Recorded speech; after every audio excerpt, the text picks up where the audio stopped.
할렐루야. 주님의 이름을 함께 찬양하기 원합니다. 왕의 왕, 주의 주 찬양하겠습니다.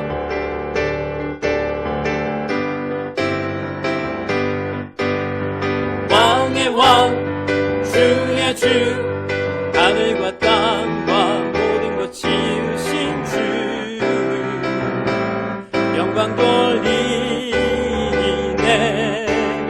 주 여호와 하나님, 귀하신 평강의 왕, 전능의 주, 영광 돌리네.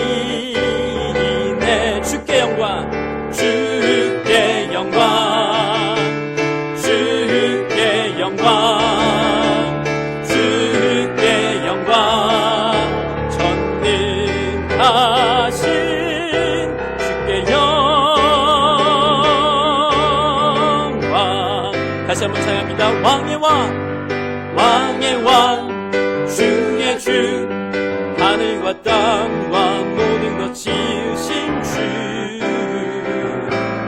영광 돌리네. 주 여호와 하나님, 귀하신 평강의 왕, 전능의 주, 영광 돌리네. 주께 영광, 주께 영광, 주께 영광, 주께 영광, 주께 영광, 전능하신 주께 영광.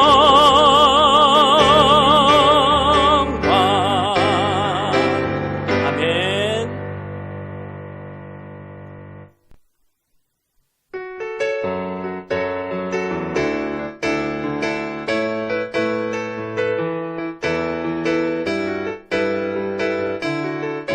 주님 같은 반석은 없도다.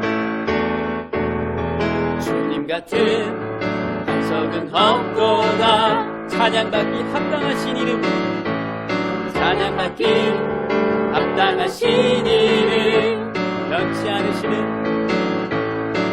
않으시는 구원의 반석, 신실하시고 진실하신 주, 주님 같은 반석은 없도다. 주님 같은 반석은 없도다. 주님 같은 반석은 없도다. 찬양받기 합당하신 이름, 변치 않으시는 구원의 반석, 진실하시고 진실하신 주, 주님 같은 반석은 없도다. 만세 반석, 만세 반석, 예수 내 반석, 만세 반석, 예수 내 반석. 주님 같은 반석은 없도다. 우리 한 번 더 찬양할까요? 주님 같은 반석은 없도다. 주님 같은 반석은 없도다. 찬양받기 합당하신 이름, 변치 않으시는 구원의 반석, 진실하시고 진실하신 주, 주님 같은 반석은 없도다. 만세 반석, 예수 내 만세 반석, 만세 반석, 예수 내 만세 반석, 만세 반석, 예수 내 반석. 주님 같은 반석은 없도다. 주님 같은 반석은 없도다. 주님 같은 반석은 없도다.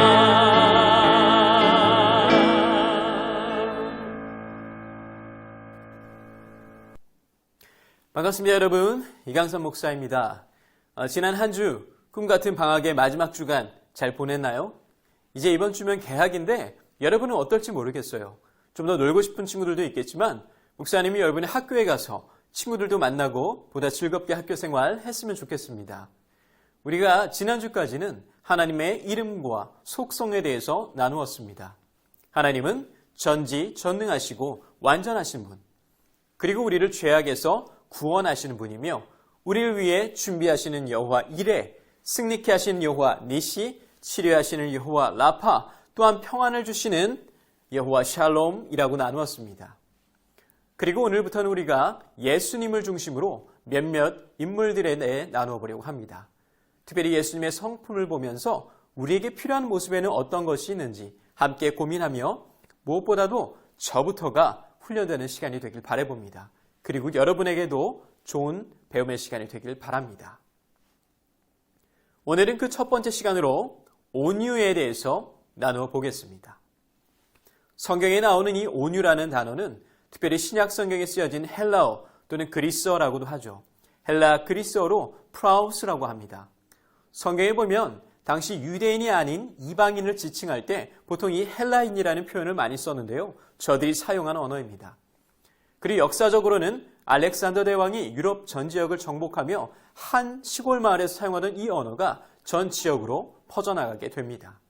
그리고 이를 코인의 헬라어라고 부르게 되죠. 코인의, 바로 보편적인 공용의라는 뜻으로 신약시대에 가장 널리 공용되어 사용된 말이기도 했습니다. 그리고 이 온유라는 뜻은, 프라우스는 거친 소나 말의 입에 재갈을 물려 주인에게 잘 길들여지는 모습을 그려내는 단어입니다. 주인에게 잘 길들여져서 주인이 원하는 방식과 방향대로 움직이는 것을 말하죠. 한마디로 주인의 뜻대로 움직이는 순종의 상태를 온유라고 말할 수 있습니다. 그런데 신약 성경에 보면 스스로를 온유하다 말씀하신 이가 있었으니 그는 바로 예수 그리스도셨습니다. 마태복음 11장 29절, 나는 마음이 온유하고 겸손하니 나의 멍에를 메고 내게 배우라. 이때 사용된 이 온유가 프라우스이고 이어서 나오는 이 겸손이라는 단어와 사실상 동의어로 보셔도 무방합니다. 영어 성경은 gentle를 말하고 humble을 말하는데 이 두 뜻은 서로 통한다 볼 수 있죠. 그러므로 겸손이라는 것도 결국 주인의 뜻에 따라 순종하는 모습, 바로 예수님이 보여주신 겸손과 온유의 모습은 아버지 되신 하나님의 뜻에 따라 사신 것을 의미했습니다. 그런데 우리가 평소에는 자신이 온유한지 아닌지 잘 알지 못합니다. 하지만 어려운 순간이 닥쳐오면 자신의 본 모습이 나타납니다. 목사님이 참으로 부끄러운 일이지만 목사님이 대학교 4학년 때 학교 수업 중에 발표를 해야 되는 수업이 있었습니다. 제가 발표를 위해 열심히 준비해서 수업에 갔는데요. 교수님께서 발표를 안 시키시고 수업 얘기도 아니라 다른 어떤 잡담을 하시고 수업을 끝내시면서 발표자는 다음 주에 발표하자 하시는 겁니다. 마침 다음 주가 중간고사 기간이라서요. 저는 빨리 맞춰놓고 빨리 중간고사에 집중하고 싶었는데 그렇게 되지 않았죠. 그래서 저는 교수님께 가서 여쭤봤습니다. 교수님, 왜 스케줄대로 하지 않으셨습니까? 그러면서 약간 따지듯이 제가 얘기를 했거든요. 제가 만약에 순종하는 온유의 모습이 저에게 더 있었다면 그럼에도 불구하고 제가 다음 주까지 기다렸다가 준비를 해서 교수님의 뜻대로 갔으면은 더 온유한 모습이었지 않았을까라는 좀 그런 생각도 한번 해봤습니다. 여러분, 온유는요, 말처럼 그렇게 쉬운 일이 아닙니다. 내 뜻이나 계획과 다르더라도 주인의 뜻에 따라 움직인다는 것은 자신을 꺾는 낮아짐과 겸손을 요구하기 때문이죠. 그리고 그런 겸손과 온유의 본을 보이신 이가 바로 예수 그리스도셨고 그 정점이 하나님의 뜻대로 십자가에 매달리신 사건이었죠. 마가복음 14장 36절, 예수님께서 기도하셨습니다. 아버지께서는 모든 것을 하실 수 있으시니 이 잔을 없애 주십시오. 그러나 제 뜻대로 하지 마시고 아버지의 뜻대로 하십시오. 인간의 몸을 입고 오신 예수님도 자신이 십자가에서 당해야 할 고통이 괴로우셨습니다. 겟세마네에서 땀이 핏방울이 되도록 기도하시며 할 수 있거든 이 일을 나에게서 피하게 해달라 하는 모습이 어찌 보면 참 인간의 면모를 보여줍니다. 하지만 결국 예수님은 아버지 하나님의 뜻에 따라 십자가의 모진 고통을 감내하는 참된 온유와 겸손의 모습을 보이셨죠. 우리가 신약 성경에서 예수님의 온유를 봤다면 구약 성경에서 온유하다라는 칭함을 받았던 인물로 한 사람이 있습니다. 바로 모세가 있죠. 민수기 12장 3절. 이 사람 모세는 온유함이 지면의 모든 사람보다 더하더라. 민수기 12장에 보면 모세가 자신의 본처인 십보라가 아니라 구스 여인과 혼인하는 장면이 있습니다. 물론 이에 대하여 미디안 여인이었던 십보라가 구스 여인과 동일 인물이라는 학자들도 있고 모세가 십보라가 아닌 다른 이방의 여인과 재혼했다는 말도 있습니다.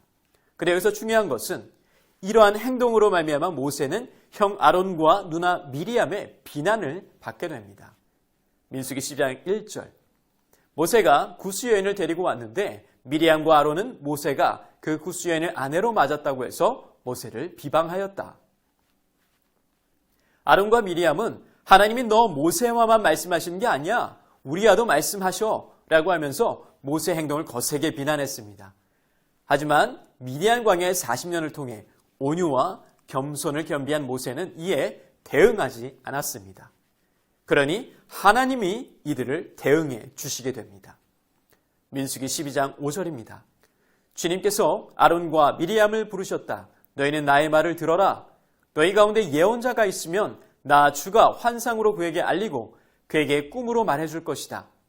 나의 종 모세는 다르다. 그는 나의 온 집을 충성스럽게 맡고 있다.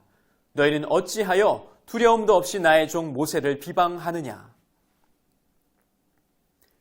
하나님이 모세의 편을 들어주십니다. 왜 나의 종 모세를 너희가 비방하느냐. 왜냐하면 모세는 하나님께 길들여진 진정한 프라우스, 온유의 사람이었고 이미 하나님의 편에 서서 충성스럽게 순종하는 주의 종이었기 때문이죠. 그리고 오늘 우리가 함께 나눈 예수님의 온유와 모세의 온유를 통해 크게 세 가지의 교훈을 나누고자 합니다. 그 첫 번째, 온유는 하나님께 길들여지는 것입니다. 하나님께 길들여지는 것입니다. 예수님도 할 수 있거든 십자가의 고난을 피하고 싶으셨죠. 물론 그것이 본심은 아닐지라도 말입니다. 그리고 하나님께 순종함으로 결국에는 죽음의 잔을 드셨습니다. 모세도 하나님께 길들여지는 광야의 시간을 통해 진정한 온유를 겸비했습니다. 여러분, 온유는요, 내 교만한 그 자아가 꺾여야 됩니다. 하나님 앞에 굴복하는 그 자존심을 꺾고 온전히 자신을 내어드리는 자아의 죽음을 십자가에 내 자아가 계속해서 죽어가는 그 과정을 통해 가능하다는 것입니다. 두 번째, 온유는 하나님께 길들여지는 훈련입니다. 하나님의 아들이셨던 예수님과 달리 모세는 처음부터 온유하지는 않았습니다. 오히려 그는 자기 의와 자랑이 넘쳤던 대우받던 애굽의 왕자로 살았죠. 하지만 그에게 허락된 훈련의 시간이 그를 진정한 하나님의 사람으로 빚으셨습니다. 미국의 대표적인 복음주의 목회자 A.W. 토저는 자신의 저서 이것이 성령님이다 해서 이렇게 말하죠. 우리는 하나님께서 중요하게 여기시는 일들을 수행하기 위해 조율되고 훈련받고 성령님께 순종해야 한다. 그리고 이러한 조율과 훈련과 순종은 우리가 우리를 위한 하나님의 계획과 완전히 조화를 이룰 때까지 계속되어야 한다. 하나님의 뜻과 우리의 계획이 조화를 이룰 때까지 우리는 훈련되어야 합니다.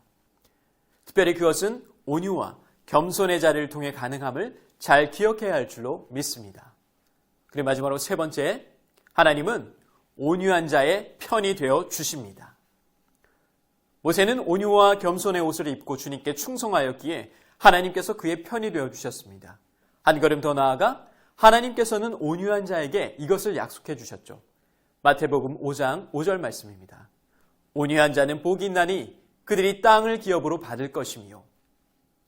이를 세번역 성경에는 이렇게 말합니다.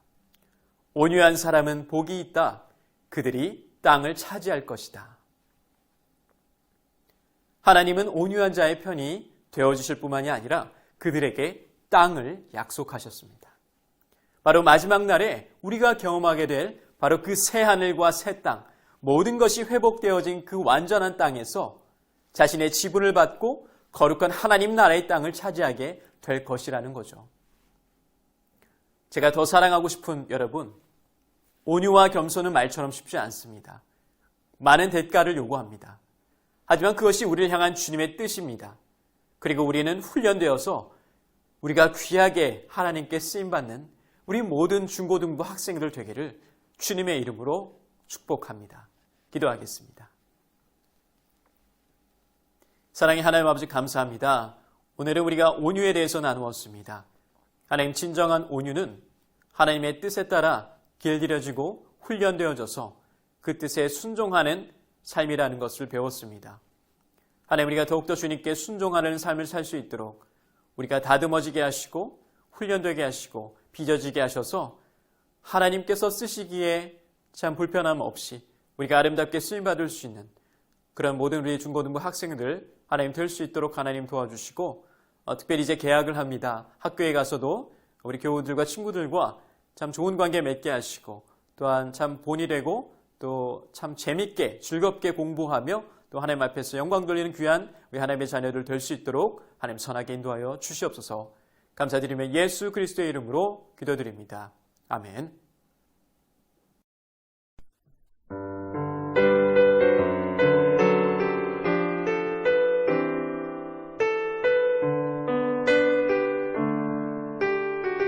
주님과 같이 주님과 같이 내 마음 만지는 분은 없네. 오랜 세월 찾아 난 알았네. 내겐 주밖에 없네. 다시 한번 찬양합니다. 주님과 같이 주님과 같이 내 마음 만지는 분은 없습니다. 내 마음 만지는 분은 없네. 오랜 세월 찾아 난 알았네. 내겐 주밖에 없네. 주자비 강같이 주자비 강같이 주 손길 치료하네. 고통받는 자녀